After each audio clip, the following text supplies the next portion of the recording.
అమెరికాలో ఉన్నటువంటి ప్రభుత్వ ఉద్యోగులను అమెరికా అధ్యక్షుడు డొనాల్డ్ ట్రంప్ అదుపులో అయితే పెట్టగలుగుతూ ఉన్నారు. కానీ భారతదేశంలో ఉన్నటువంటి ప్రభుత్వ ఉద్యోగులు మాత్రం మేము తలుచుకుంటే ప్రభుత్వాన్ని పడగొట్టగలము, మేము తలుచుకుంటే ప్రభుత్వాన్ని నిలబెట్టగలము అంటూ వారు భావిస్తున్నటువంటి నేపథ్యంలో భారతదేశంలో ఉన్నటువంటి ప్రభుత్వ ఉద్యోగులను ఏ ముఖ్యమంత్రి, ఏ ప్రధానమంత్రి అదుపులో పెట్టగలరు అనేది ఇప్పుడు పెద్ద ఎత్తున చర్చ మొదలైనటువంటి నేపథ్యంలో ఈ అంశం మీద మనం విశ్లేషణ చేసుకుందాం.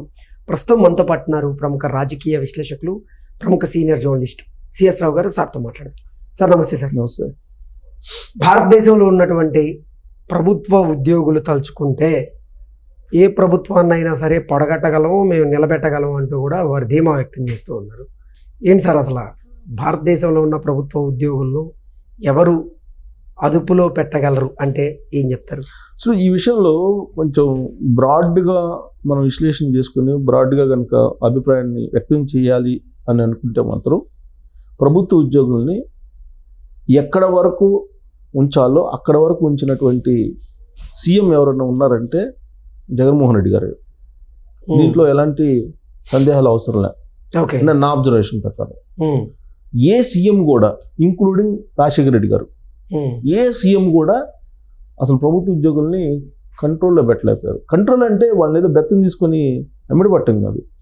నిబంధనల ప్రకారం, అట్లీస్ట్ నిబంధనల ప్రకారం మీరు పనిచేయండి, పని చేయకపోతే వచ్చే పరిణామాలు ఎలా ఉంటాయో తెలుసా అని హెచ్చరించినటువంటి, అలాంటి భయాన్ని పెట్టినటువంటి సీఎం ఎవరు ఉన్నారంటే జగన్మోహన్ రెడ్డి గారు.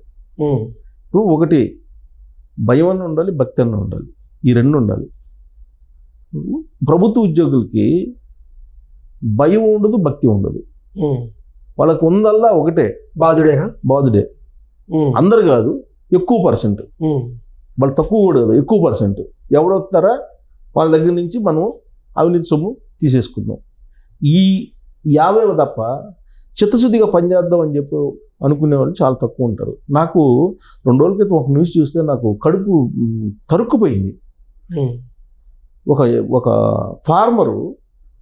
ఫార్మరు అన్నమయ్య జిల్లాలో ఒక ఫార్మరు ఒక 70 సెంట్లు రిజిస్ట్రేషన్కి చేయించుకోవడానికి పర్మిషన్ కావాలని ఎన్ఓసి కోసం ఎంఆర్ఓ దగ్గరికి వెళ్తే అతను 3 లక్షలు డిమాండ్ చేశాడు. 70 సెంట్లకి 3 లక్షలు డిమాండ్ చేస్తే అతను పురుగు మందులు డబ్బా తీసుకొని నేను ఆత్మహత్య చేసుకుంటానని చెప్పేసి ఆ ఎంఆర్ఓ ఆఫీస్ దగ్గరికి వెళ్ళి పురుగు మందు అవుతుంటే వాళ్ళ కుమార్తె, ఆ అమ్మాయికి ఏజ్ అబౌట్ నాకు తెలిసి 12-13 సంవత్సరాలు ఉంటాయి అనుకుంటా. ఆ అమ్మాయి విలపించింది. ఆ వీడియో చూస్తే కనుక అసలు ఇలాంటి ప్రభుత్వ ఉద్యోగులు అవసరమా? వాళ్ళు అసలు మనుషులా, లేకపోతే ఇంకా అసలు వాళ్ళు మానవత్వం ఉందా? అసలు ఆ అమ్మాయి ఏడుస్తుంటే, ఆ విజువల్ చూస్తుంటే అసలు ఎంత కర్కశంగా ఉన్నారు ప్రభుత్వ ఉద్యోగులు కొంతమంది అని చాలా బాధేసింది. 70 సెంట్లకు 3 లక్షలు అడిగితే అవి ఇవ్వలేక తను ఆత్మహత్య చేసుకుంటుంటే అది చూసి తన కూతురు, 13 ఏళ్ల కూతురు విలపిస్తున్నటువంటి దృశ్యాన్ని చూస్తే అసలు నిజంగా వీళ్ళు ప్రభుత్వ ఉద్యోగులా లేకపోతే రాబందులా అనిపిస్తుంది కొంతమందిని చూస్తే. ఇలాంటి వాళ్ళని చాలా వరకు కంట్రోల్ పెట్టినటువంటి ముఖ్యమంత్రి ఉన్నారంటే జగన్మోహన్ రెడ్డి గారే. నేను ఎందుకు అంటున్నానంటే ఈ మాట అనుకోవచ్చు చాలామంది, ఏంటి జగన్మోహన్ రెడ్డి గారిని మీరు ప్రశంసిస్తున్నారని కూడా అనుకోవచ్చు. కానీ అన్ని విషయాల్లో విమర్శించాల్సిన అవసరం లేదండి. అందరినీ మంచిని మంచిగా చూడాలి, చెడుని చెడుగా చూడాలి. నాకున్న 27-28 సంవత్సరాల జర్నలిజం ఎక్స్పీరియన్స్లో దాదాపు 5-6 ముఖ్యమంత్రులను చూశాను నేను. వాళ్ళల్లో ఎంప్లాయీస్ని కంట్రోల్లో పెట్టాలని ప్రయత్నించినటువంటి వాళ్ళు ఎవరైనా ఉన్నారంటే 2. ఒకళ్ళు చంద్రబాబు నాయుడు గారు, 2 రాజశేఖర రెడ్డి గారు. వైఫల్యం చెందారు వాళ్ళు, చేయలేకపోయారు, కంట్రోల్లో పెట్టలేకపోయారు. ఓకే, అంటే ప్రయత్నించి విఫలమయ్యారు. చంద్రబాబు నాయుడు గారు 95లో ఆయన సీఎం అయితే, 95-96 ఆ ప్రాంతాన్ని ఆయన సీఎం అయితే ఆయన జనరల్గానే కొంత స్ట్రిక్ట్గా ఉంటారు చంద్రబాబు నాయుడు గారు.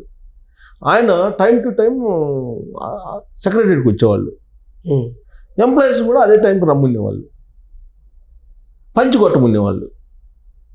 దాని మీద ఎంప్లాయీస్ రివర్స్ అయ్యారు. చంద్రబాబు నాయుడు గారికి రివర్స్ అయ్యారు టైంకి రమ్మన్నందుకు సెక్రటరియట్లో. ఎవరు వచ్చేవాళ్ళు కాదు కదా. సెక్రటరియట్లో మేము సీఎం ఆఫీస్లో మేము రెగ్యులర్గా వెళ్ళేవాళ్ళం కదా. అప్పుడు పేపర్లో చేసేటప్పుడు రెగ్యులర్గా వెళ్తుండేవాళ్ళం. ఎలా ఉంటుందంటే వాళ్ళ స్టైల్ ఆఫ్ వర్కింగ్ ఎలా ఉంటుందంటే 11-11:30కి వస్తారు. 11:30కి తక్కువ రారండి ఎవరు.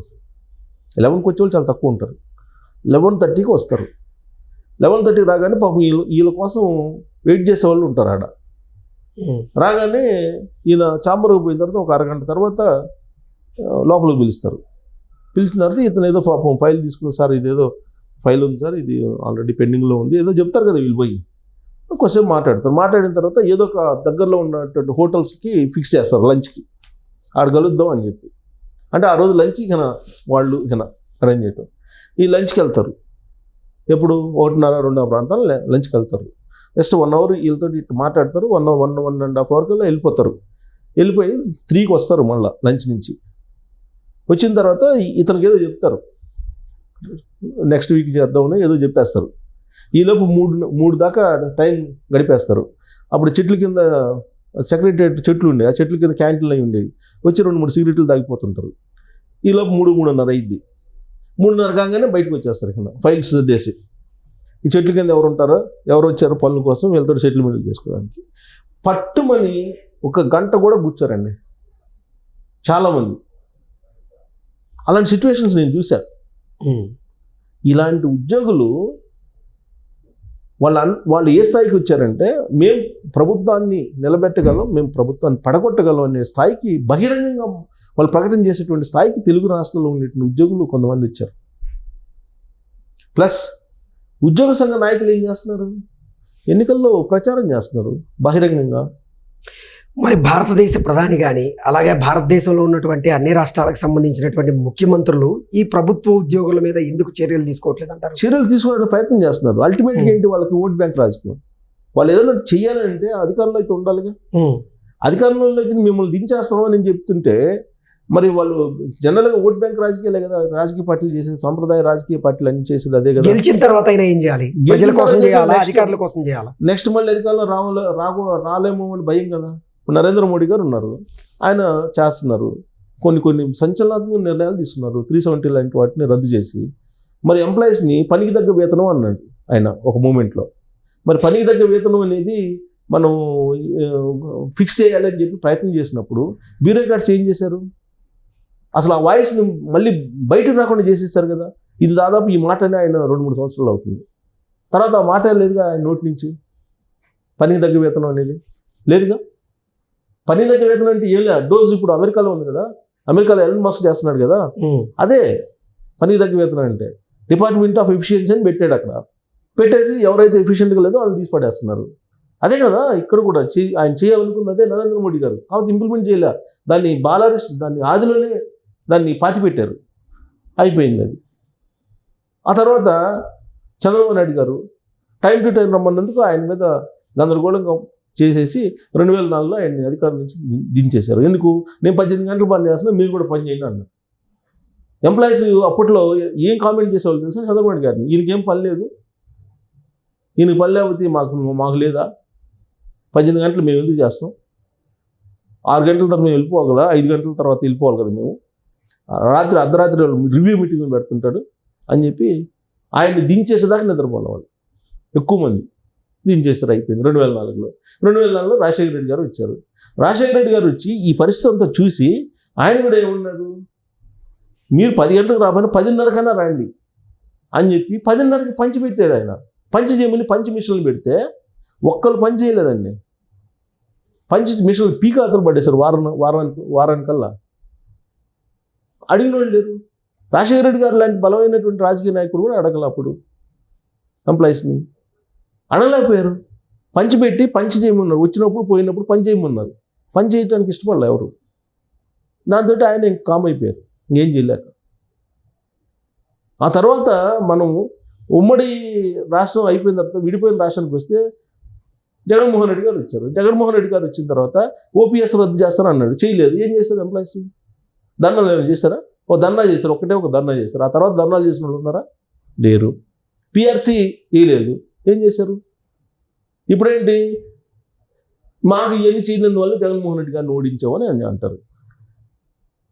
వాళ్ళు అంటాం. కానీ వాళ్ళ వల్ల ఓడిపోయింది, వాళ్ళ వల్ల కాదు కదా ఓడిపోయింది. జగన్మోహన్ రెడ్డి గారు తీసుకున్నటువంటి ప్రజా వ్యతిరేక విధానాలు చాలా ఉన్నాయి, అందువల్ల ఓడిపోయారు. అసలు ల్యాండ్ టైటిలింగ్ యాక్ట్ కనుక ఆయన టచ్ చేయకపోయినట్టయితే ఇంత దారుణమైన ఫలితాలు ఉండేవి కాదుగా.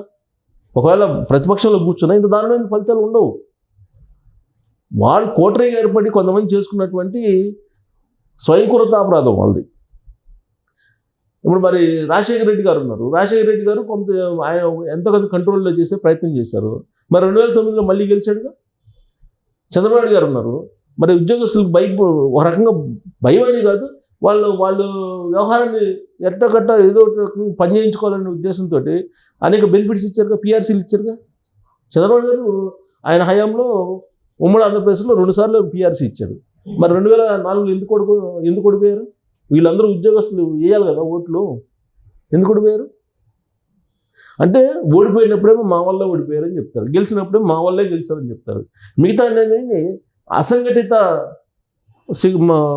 అసంఘటితగా ఉంటారు కదా మిగతా సమాజం అంతా. వీళ్ళేమో సంఘటితంగా ఉంటారు. కాబట్టి వీళ్ళు ఏం చెప్తే అది.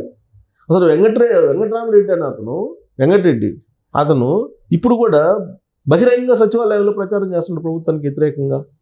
మరి ఆయన మీద ఏం చర్యలు ఎందుకు తీసుకోవట్లేదు చర్యలు? ఆ బొప్పరాజు వెంకటేశ్వర గారే ఉన్నారు, ఆయన ఏం చెప్తున్నారు? రెవెన్యూ ఉద్యోగులు పని ఎక్కువైందని చెప్తున్నారు. నిన్నగాక మొన్న రెవెన్యూ ఉద్యోగులు అంటే వాళ్ళు గుర్తొచ్చేది ఫస్ట్ కరప్షన్. 90% కరప్టెడ్ పీపుల్ ఉన్నారు దాంట్లో. ఏ ఒక్కరోజైనా ఈ ఉద్యోగ సంఘాల నాయకులు కానీ, ఈ ఉద్యోగులకు సంబంధించి పెద్దలు కానీ కరప్షన్కి పాల్పడటం తప్పు అని చెప్పారా? ఏ వేదిక మీద అని చెప్పారా? అంటే వీళ్ళకి హక్కులు కావాలి, బాధ్యతలు మాత్రం అవసరం లేదు. నెల తిరిగి 1 తారీఖు జీతాలు కావాలి. ఒక్కరోజు లేట్ అయినందుకు మొన్న వెంకటరెడ్డి అడుగుతున్నారు, ఈ నెలలో మాకు జీతాలు పడలేదని. మరి ఆ రోజున నెలలు పడలేదు కదా. ఒక్కరోజు జీతం లేట్ అయితే నువ్వు ప్రభుత్వాన్ని ప్రశ్నిస్తున్నప్పుడు ప్రజలు కూడా నువ్వు చేయాల్సినటువంటి పని నువ్వు చేయకుండా బెంచ్ కింద చేయబెట్టినప్పుడు నేను ప్రశ్నించడానికి ఎందుకు ఆలోచించాలి? ప్రభుత్వాలు కరెక్ట్గా ఉంటే వాళ్ళని ఎమ్మడి పెడతారు. ప్రభుత్వాలు కనుక స్వేచ్ఛ ఇచ్చి లంచబడిన వాళ్ళని చొక్కా పట్టుకోవడానికి కనుక చెప్తే, ఆ స్వేచ్ఛ కనుక ఇస్తే అందరూ తిరగబడతారు. ఆ ధైర్యం చేయదు కదా ఇప్పుడు ఉన్నట్టు పాలకులు చేయరు. ఎందుకనంటే మళ్ళీ నెక్స్ట్ ఎలక్షన్కి వెళ్ళాలి. నెక్స్ట్ ఎలక్షన్కి వెళ్ళేటప్పుడు ఈ ఉద్యోగులు వీళ్ళందరూ మళ్ళీ ఈ ఈవీఎంలు, పోస్టల్ బ్యాలెట్లు, లేదంటే కౌంటర్లో కూర్చునేది వాళ్ళే కదా, వాళ్ళు ఏం చేస్తారనేది ఒక భయం. వాళ్ళు ఏమీ చేయలేరు. మొన్న ఎలక్షన్లో వాళ్ళు చేస్తే అంతా చేయకపోయేది, అంతా చేయకపోయినా రిజల్ట్ మామూలుగానే ఉండేది.